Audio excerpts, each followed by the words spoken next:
My God, I hate trucks. The Labor Department submits to President Rodrigo Duterte the names of over 3,000 companies that violate the ban on illegal contractualization. The list includes top corporations. Alleged pork scam queen Janet Lim Napoles is removed from the Witness Protection Program. And basketball superstar Chris Paul is a hot topic online. Find out why later.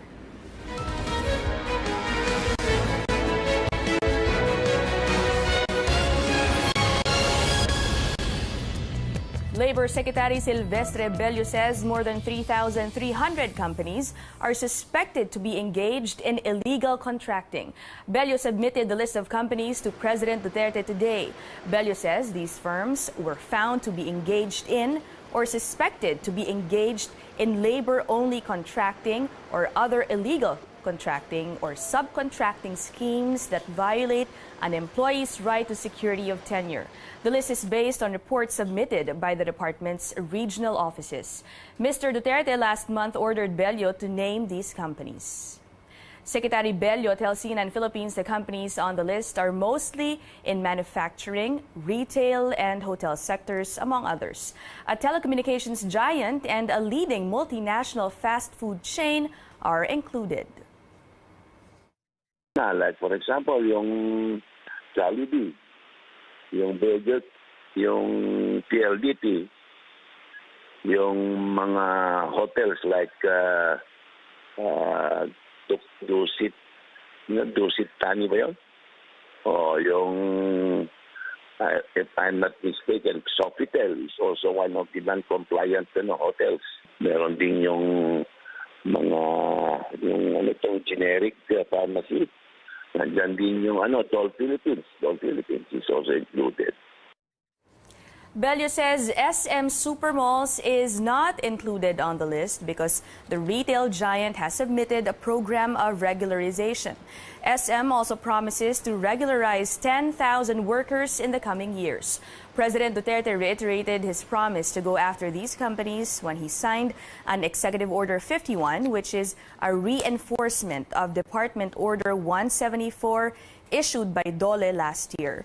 The department order imposes stricter regulations in labor contracting schemes, although it still allows some forms of contractual work.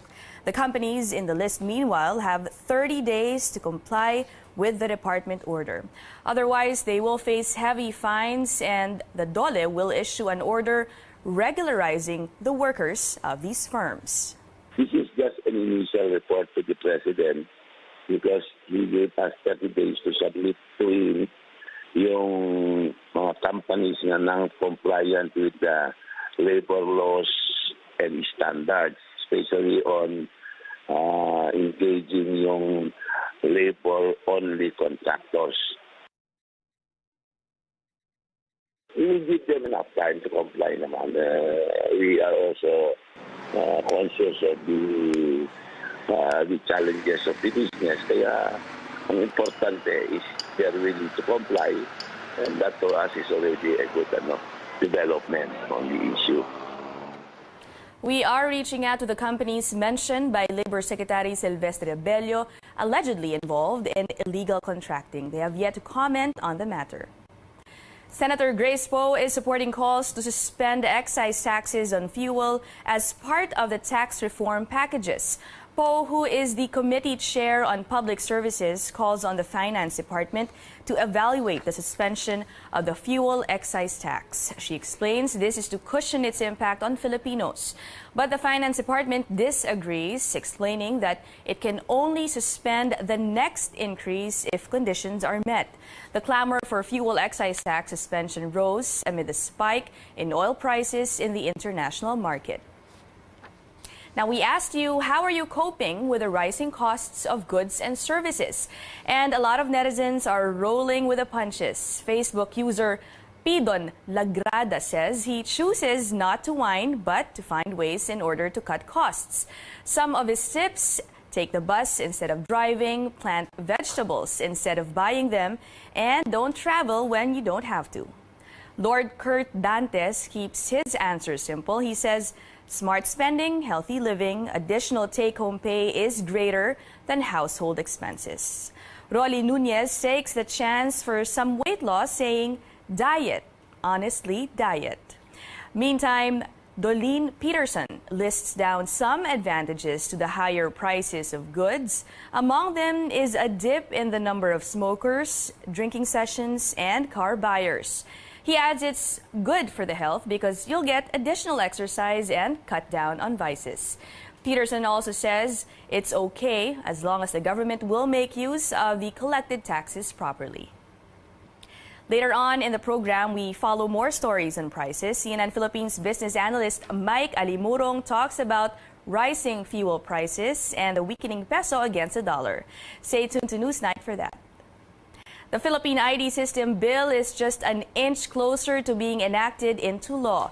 Once enacted, all Filipinos will be required to have a unified ID that can be used in all government and even private transactions. Our Joyce Ilas tells us more.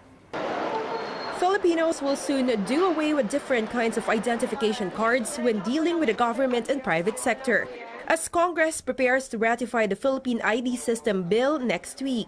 After it is signed by the President, officials carrying out the law will initially roll out the cards to 1 million Filipinos this year, beginning with persons with disability, senior citizens, and the poor. Ngayon kasi sandamakmak ang ID na ginagamit natin ng bawat ahensya ng gobyerno. May mga IDs ngayon, isa na lang. Isang ID ang magagamit mo sa iba't ibang transaksyon sa gobyerno, maging sa private kasi sa bangko, usually hihingin sa atin 2 valid IDs. Ngayon, isang ID na lang. The PhilSys ID will have 13 sets of information. On its face, the ID number, full name, sex, blood type, date of birth, place of birth, marital status, and facial picture of the card bearer. More information will be stored in the PhilSys registry, such as mobile number, email address, and biometrics data, including full set of fingerprints and iris scan. Filipino citizens and resident aliens should register personally in accredited registration centers nationwide. So that even if you lost the ID, in all agencies of the government and in all private institutions na may scanner, you can transact business by just presenting your biometrics. Some lawmakers, however, express concern over data security. Malaking usapin sa atin ang Philippine Statistics Authority, ang kanilang systems dyan ay being operated by a foreign corporation, yung Unisys, no, na hindi malayo na itong ating mga information, no, basic information, yung atong biometrics ay mahak, then it can be used, no, sa ibang kapamaraanan, criminal, commercial, or otherwise. They also fear that private information may be used to quell dissent. Dahil yan ay maaari na gamitin sa paniniktik, sa mas pinaigting na surveillance at saka repression ng mga nais pang magsalita at tumutol sa iba't ibang mga patakaran ng gobyerno.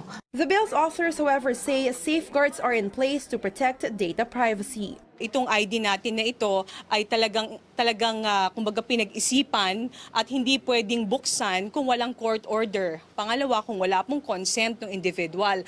At maaari lamang itong buksan kung merong compelling interest ng ng ating safety at saka ng public health. Some Filipinos have mixed opinions on the Philippine ID system. Okay na siguro yung mas marami kang ID para kung mawala man yung isa, mayroong isa. Ayun, kung mawala, wala na. Okay lang yun. Sa akin okay lang yun. Kasi para mas mapabilis lahat ng transaction. No? Kasi kung sakali, marami pa kasing ID yung hinahanap, mas matatagalan. Siguro taasan nyo lang yung security level ninyo para hindi mahak. The program will have an initial budget of 2 billion pesos this year with Metro Manila, Calabarzon, and the Cordillera Autonomous Region as pilot areas. The government-issued card comes without cost to the owner. Joyce Ila, CNN Philippines. We appreciate all your online comments on our top story tonight. Keep them coming through our pages at CNN Philippines. We're also live right now on Facebook. Here are today's global headlines. North Korea says its leader Kim Jong-un is still willing to meet with U.S. President Donald Trump at any time. That's after the U.S. leader canceled what would have been a historic summit between them. A top official at Pyongyang's foreign ministry says Mr. Trump's decision is not consistent with the desire of humankind for peace and stability in the world. President Trump canceled the summit Thursday in a letter addressed to Kim Jong-un. He cited recent hostile comments from top North Korean officials and concern over Pyongyang's commitment to giving up its nuclear weapons.